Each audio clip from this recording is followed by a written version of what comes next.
ഇപ്പൊ അടുത്തടുത്ത് ഇറങ്ങുന്ന മദ്ഹ് ഗാനങ്ങളൊക്കെ കേൾക്കുമ്പോൾ വലിയ ബേജാറാണ്. നബി സല്ലല്ലാഹു അലൈഹി വസല്ലം തങ്ങളുടെ ഭാര്യമാർ ആരാണ്? സാധാരണ സ്ത്രീകളാണോ അവർ? ഖുർആൻ തന്നെ അവർക്ക് ബഹുമാനം കൽപ്പിച്ചിട്ടല്ലേ പറയണത്?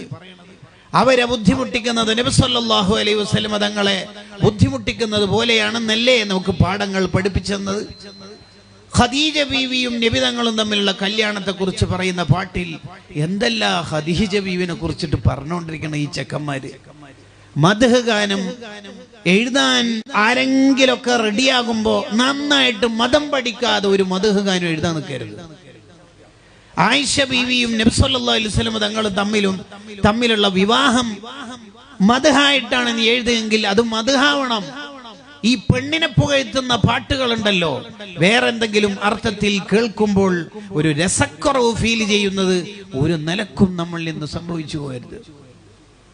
നമ്മൾ എപ്പോഴും ശ്രദ്ധിക്കേണ്ടതാണ്. നബി സല്ലല്ലാഹു അലൈഹി വസല്ലം തങ്ങളുടെ കാലത്ത് ഞാൻ ജീവിച്ചിനെങ്കിൽ സ്വഹാബിയാവുന്നൊക്കെ നമുക്കൊരു തോന്നലുണ്ടാവും ചില പാട്ടൊക്കെ കേൾക്കുമ്പോൾ. ഷെഹറാനി ഇമാം പറയുന്നുണ്ട് ചിലപ്പോൾ മിക്കവാറും ഉത്തുബത്ത ഷൈബത്താറ്റാവാൻ സാധ്യത ഉണ്ട്. നീ എപ്പോഴും വിചാരിക്കേണ്ടത് എന്താണെന്നറിയോ? ഞാൻ ഈ കാലത്ത് ജീവിക്കുകയും ആ കാലത്ത് വന്ന നബി സല്ലല്ലാഹു അലൈഹി വസല്ലം തങ്ങളെ കൊണ്ട് വിശ്വസിക്കാൻ എനിക്ക് അല്ലാഹു ഈമാൻ തന്നല്ലോ എന്നാണ് നീ വിശ്വസിക്കേണ്ടത്. അതിലാണ് നീ അള്ളാഹുവിനെ സ്തുതിക്കേണ്ടത്.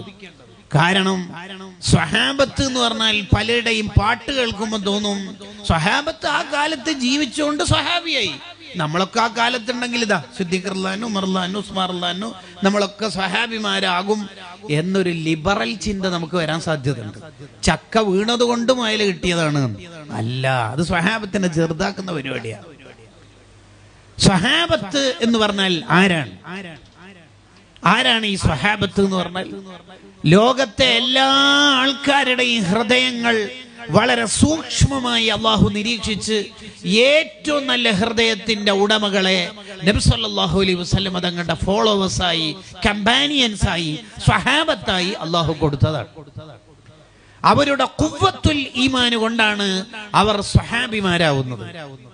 താബീങ്ങൾ എന്ന് പറഞ്ഞാൽ അവരുടെ ഖുവ്വത്തുൽ അമൽ കൊണ്ടാണ് അവർ താബീങ്ങളാവുന്നത്. നമ്മളെങ്ങനെ അതാവുക?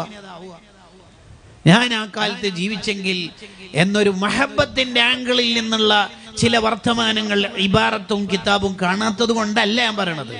ലിബറൽ വൽക്കരിക്കരുത്, നിസ്സാരവൽക്കരിക്കരുത്. അപ്പൊ ഞാൻ പറഞ്ഞു വരുന്നത്, നമ്മളെല്ലാം ചെയ്യുന്നത് അള്ളാഹുവിന് വേണ്ടിയാണ്. നബി സല്ലല്ലാഹു അലൈഹി വസല്ലം തങ്ങളോടുള്ള മഹബത്ത്, അതാണ് ഈമാനിന്റെ റൂഹ്.